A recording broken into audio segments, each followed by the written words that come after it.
গতকালকে আমাদের দুপুরবেলা একটা খবর আসে যে বিশেষ করে জিরানিয়া রেল স্টেশনে দিয়ে মানে কিছু বাংলাদেশি লোক যেতে পারে যারা অবৈধভাবে এসেছিল আর কি ভারতে।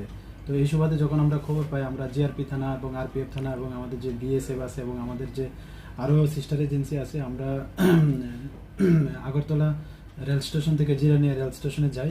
তো যেইমাত্র বিকালবেলা হলো তখন এই 6 জন তারা সন্দেহভাজনভাবে স্টেশনে মানে ঢুকে এবং 1 নম্বর প্ল্যাটফর্মে টিকিটও নিয়েছে তারা।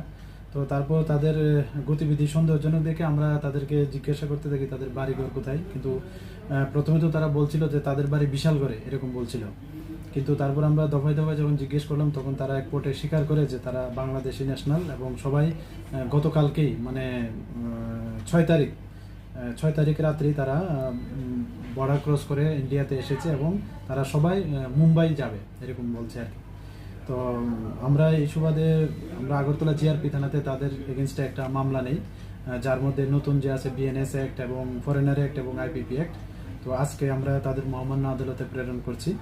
তো আমরা দেখছি আরও মানে ওইগুলোর সঙ্গে আরও কে বা কারা যুক্ত আছে, তো নিশ্চয়ই আমরা তাদের এগেনস্টেও অ্যাকশন নেব, লফুল অ্যাকশন। তারা বাংলাদেশে কোন জায়গার বাসিন্দা?